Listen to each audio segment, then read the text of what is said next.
Welcome to From Head to Heart and Home. We are so thrilled to have you listen in on today's conversation.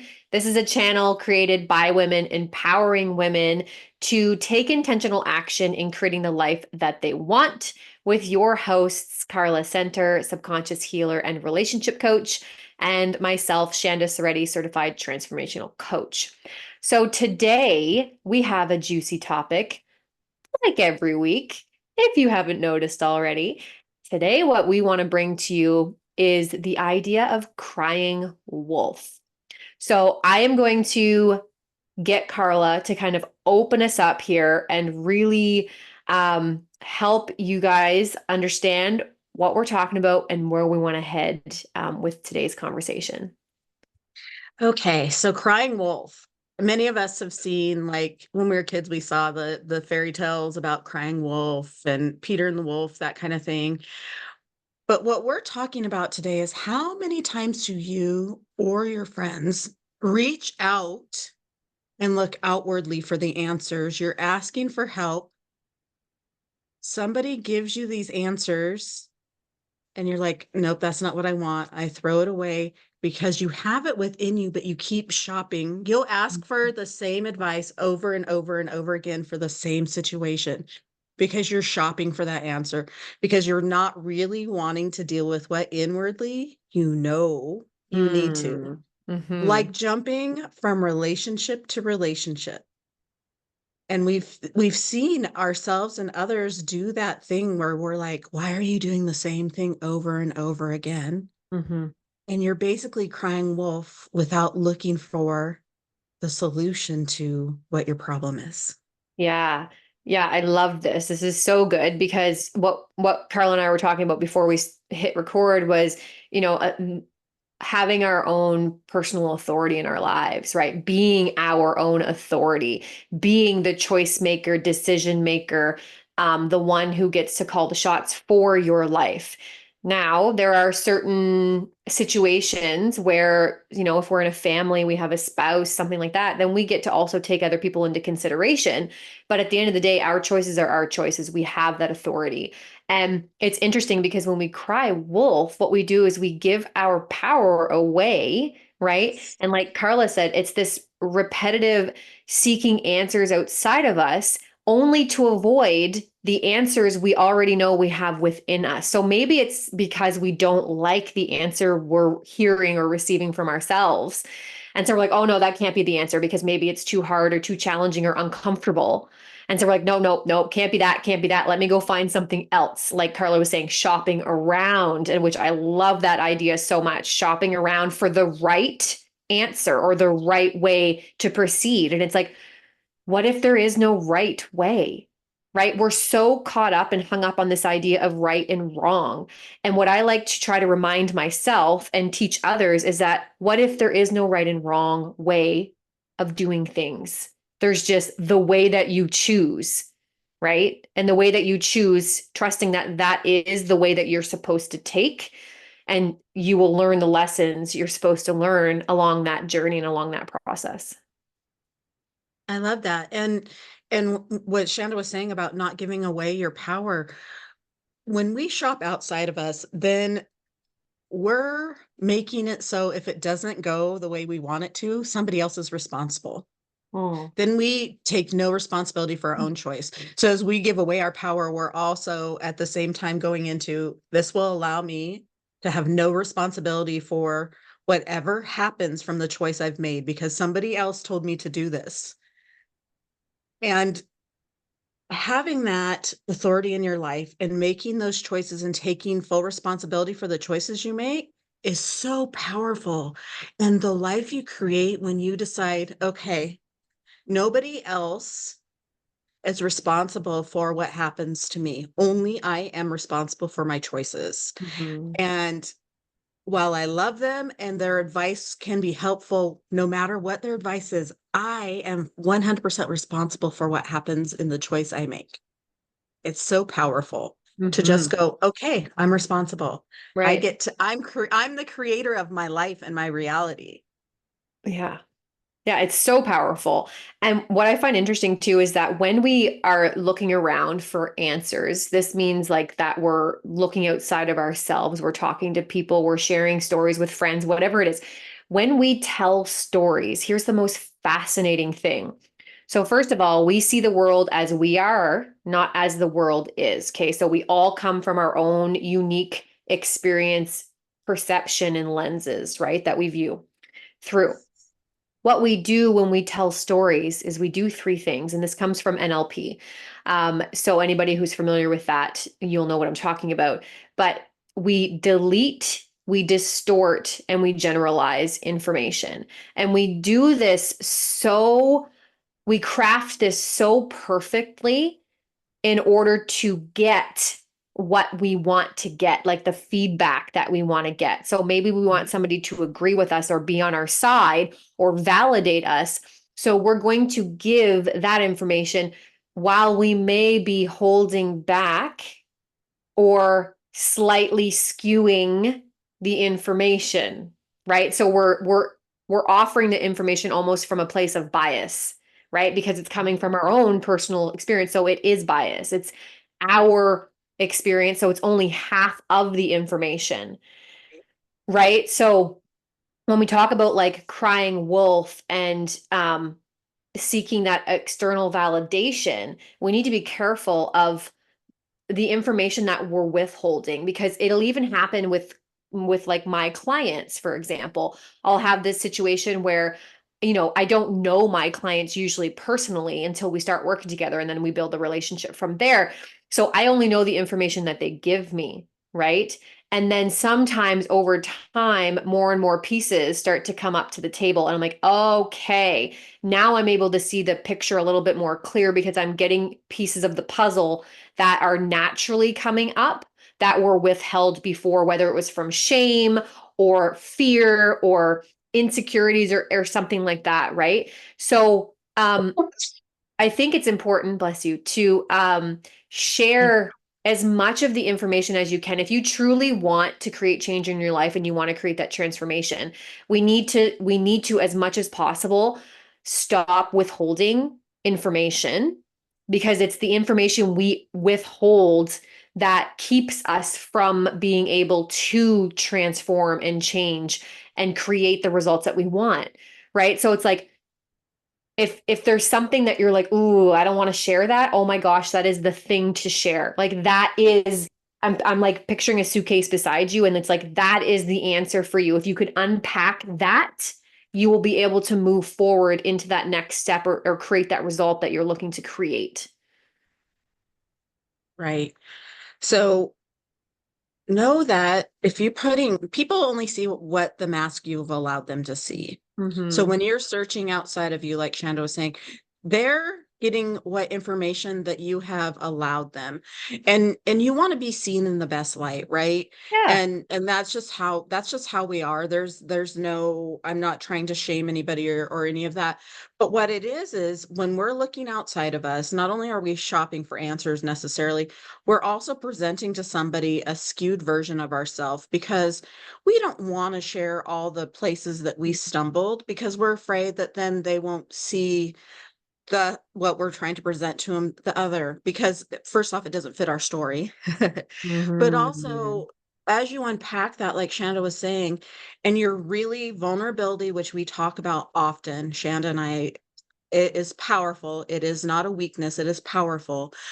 But to be truly vulnerable and share all of those things that are in that suitcase Shanda was talking about, not only gives the other person a full picture, but it allows you to see the full picture, Mm. because your brain is set up so that we take in the information, filter out anything that doesn't fit our stories Right. and our beliefs, and then then we keep what does. And so if that's what we're sharing, is the filtered. When we're sharing with somebody else, we're sharing filtered.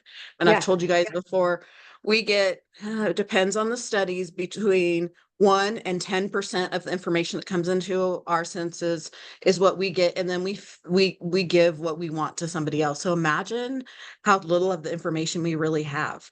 And that's what we're presenting to somebody to help us solve this issue that we want solved, this Right. thing in our life that we're like, I don't like this. It doesn't feel Mhm. good. Yeah. So if we're like, okay, our brain is doing the best it can Mm. to give me what it's supposed to because of these beliefs, which is, by the way, why you are working on something is to break some of those beliefs and lenses that you don't want that are no longer working for you, Mhm. but you still have them in filtering the stuff out. So to understand that it's inside of me somewhere, I just have to unpack it. And when I go to somebody, it's not to solve my problem, it's to have them see where I'm missing something, Mm. right? Like, okay, here's how I see it. What do you see? Because please let it be somebody who sees the information too, that has Mm. been there with you. Because if you're shopping from somebody who's not in there, like if I go to Shanda about my relationship and she doesn't see my relationship, she's only getting my side of it. She's Mhm. only getting what I filtered through, right? Luckily, she knows me enough to where she would call me on it, but still, she gets my skewed side. And so, of course, she's more likely to see my side of it and not see the whole picture. And I need somebody who can help me see the whole picture. Right. Yeah. This is reminding me when you were talking about you were talking about vulnerability. It brought up authenticity, which we talk a lot about here on this channel as well, right? And it's such a beautiful word and one that I feel like is becoming more talked about and it needs to. And for me, it's like when we're able to share something as much as we can. I don't know if we'll ever get to a place where it's the information we share doesn't come from some sort of filter, but it can definitely be more authentic, right? Yeah. And so authenticity is freedom to be you, right? It's freedom to express everything that is about you, everything that is you, however you are in those moments, whether it's messy or whatever, right? And when we're being inauthentic, so when we're trying to skew information, when we're trying to be someone we're not, that is where that pain and discomfort that we've all experienced and likely still experiencing comes from. It literally comes from not being authentic, not being who you are, right? So whether it's you're trying to look for the proof, right? Which, by the way, we might recall from some previous conversations, but when we're looking for proof, we're always going to find what we're looking for. We will always find what we're looking for. So that's a good thing because here's why. If we're looking for proof that we can create something bigger, something better, something more desirable, we can go out and find that proof, right? Yes. But the alternative is also true. If we're looking for all the reasons why this isn't working and our life sucks and things are hard, we will find it, right? Right. And we'll find it usually a lot easier than we will find the latter, right? So it's going to take work to retrain your brain to look for the positive things. And I wanted to share that so when we oftentimes when we're looking for answers from other people, like I'll have clients ask me for answers, like what is your advice or what would you do or what should I do, right? Like tell me what to do.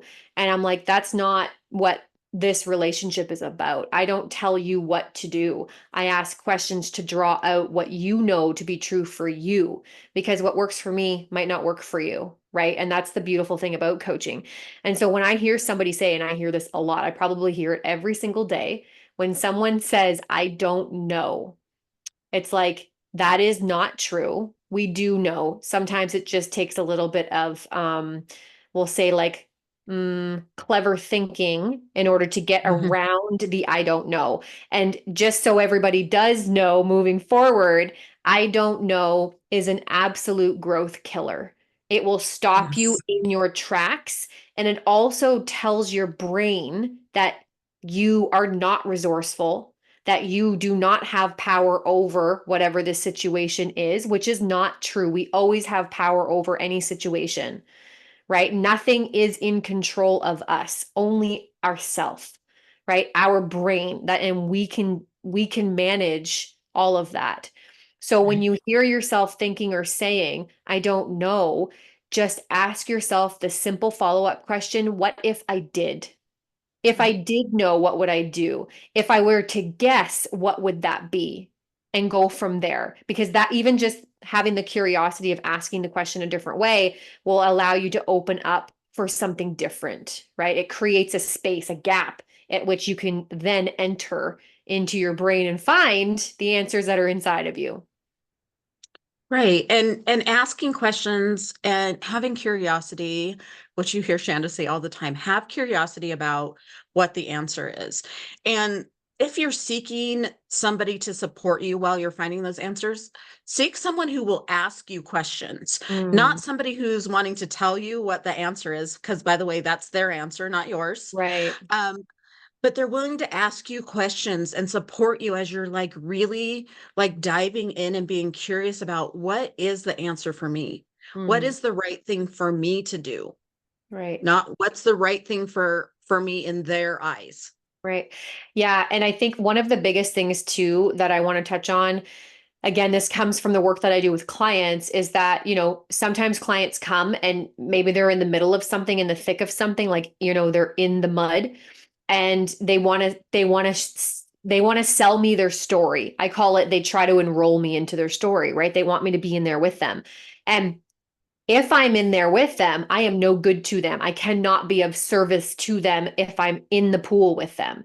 So it is my responsibility to stay on the land, out of the pool, so that I can see what's happening. And how I'm able to do this is, first of all, just lovingly not allowing them to, I'm going to say, ramble, right? Like, share some of the story. But once I'm like, okay, I have a very good understanding of where you are, and here's why the story is not as important as what I'm about to share.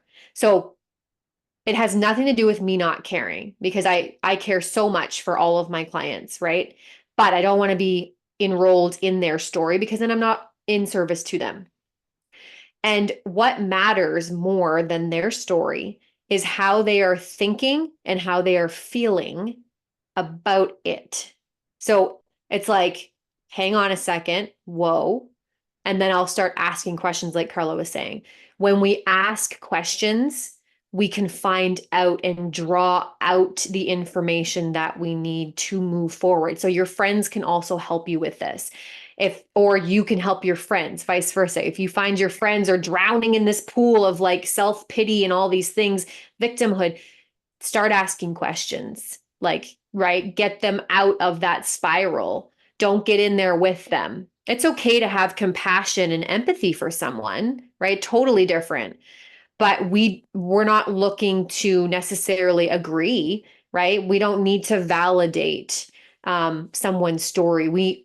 They're coming to you because they want you to help them get out of it, not pull you into it with them, right? That's why we share. Is because it's like we're looking to create that connection. Like, I need your help. I want your help. I want your support. Right. And so and the questions, like Shanda said, it's compassion. Like you're not going to look for somebody who's like a police detective and they're like just like Mm, shooting right, questions at you and you feel right. interrogated. And that's not what I'm saying, but like the compassion, if they have compassion for you and you have compassion for them and yourself, the connection you create will help you see things in a different light Mm, because they have different filters than you do, by the way. So we're not saying you can't go and say, hey, this is what's going on with me. I could use your help in untangling what's going on with me. yeah. And that's the beautiful part about community and close friendships and being able to be vulnerable with somebody because Mm, you're like, I'm not coming to you to be a victim and have you support that the other person's the villain and poor me. And this is my life and there's nothing better going to ever happen to me yep. unless somebody scoops me up and rescues me. Right. They're there. We're a community that's there to support you and help you stretch your boundaries and see things in different ways because we all have different experiences and our brains work a different way and Mm, just some beautiful things can happen together as we do that and know that we're not saying don't reach out to somebody, we're saying what's your intention take a look at what your intention is. What's my intention of reaching out to my friend at this point about what's going on with me? If it's just a vent, say, hey, listen, I just want to vent. I don't want any advice because I really don't need anybody to add to this energy Mm-hmm. because I know it's already grown and I feel like I just need to get it out. Yeah. Or, hey, listen, I would really like some support if there are things that I need pointed out to me that I'm not seeing. Please be the person who shows me what I'm not seeing, being my mirror. Yeah. Yeah. I love, okay. So, so many things, so many things. I'm gonna play off the last thing you were saying there around like what's the intention with the share, right? Super important. So that I always talk about the garden hose effect, right? What happens is when we leave our emotions unattended, right? Not being intentional about what we're sharing or how we're sharing it, we end up acting like a garden hose and we just spew our stuff all over people and then it spreads and it spreads and it spreads. So love that.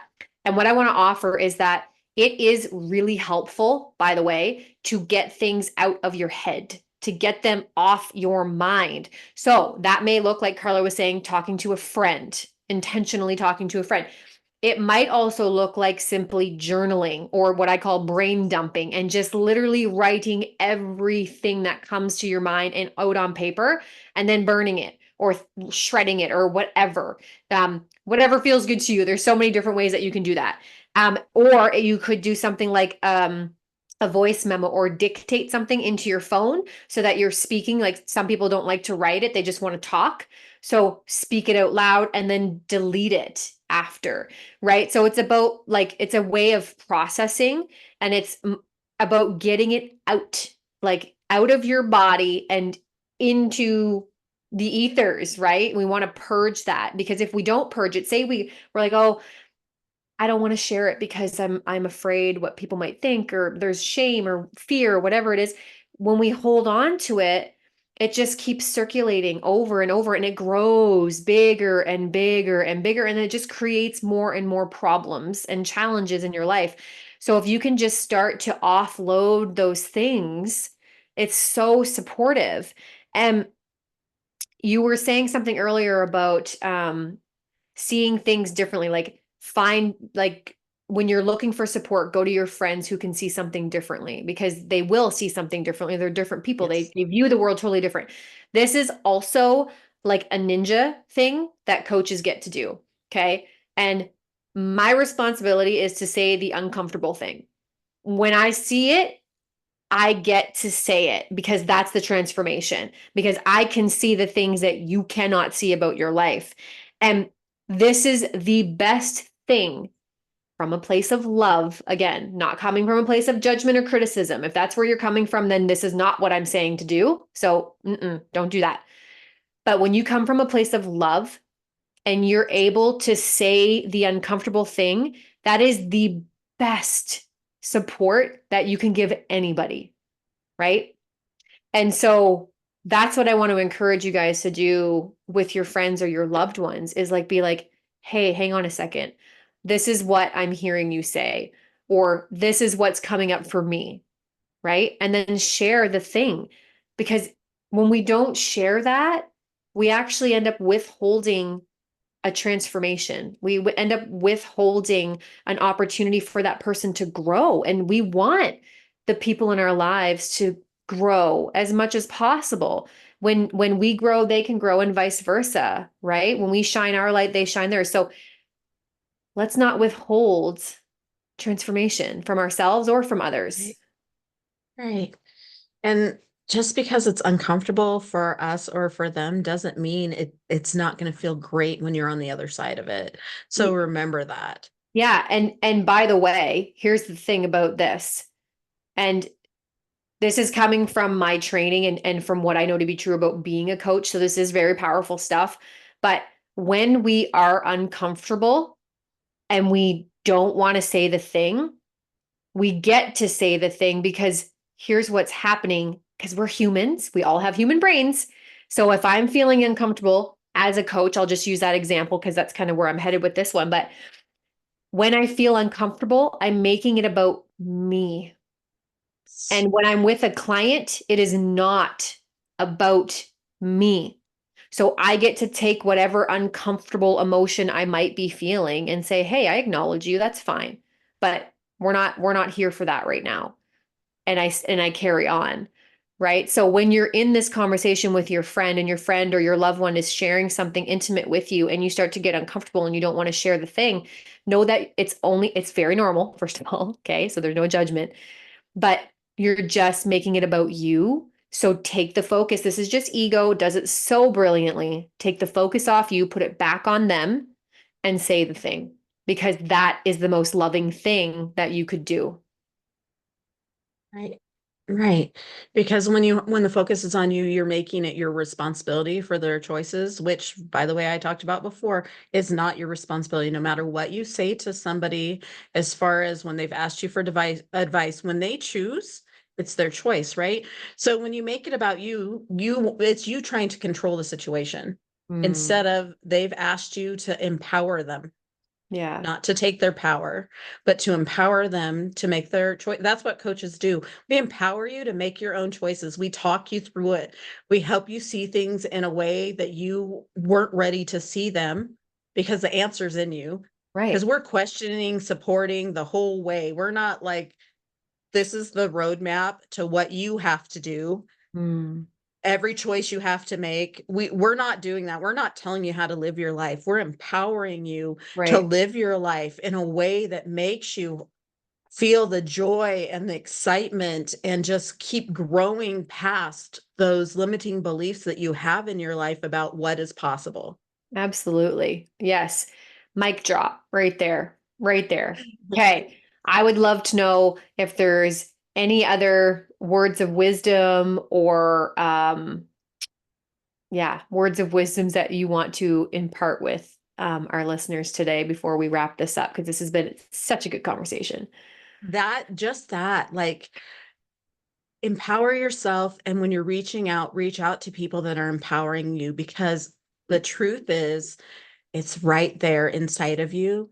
And when you need support, it's to allow somebody to help you be empowered to make the choices yourself. And like Shanda said, sometimes you just start with the brain dump in a journal to Hmm. get the energy out so that you can be like, okay, I'm ready to see the answers that are coming to me, or I'm ready to reach out to somebody without asking them to validate my story. Right. Yeah. Wonderful. All right, guys, that's what we have for you today. Go and do the loving thing, lead with your heart. Thank you for tuning in to this channel with us from Head to Heart and Home. We're so happy that you were able to take this time and listen in. If you enjoyed our conversation, then go ahead, drop a comment below or click the like button. You can also subscribe so that you get all of our notifications. We have new episodes that come out every single week. So by subscribing, you'll make sure you do not miss those because they'll come right to your inbox.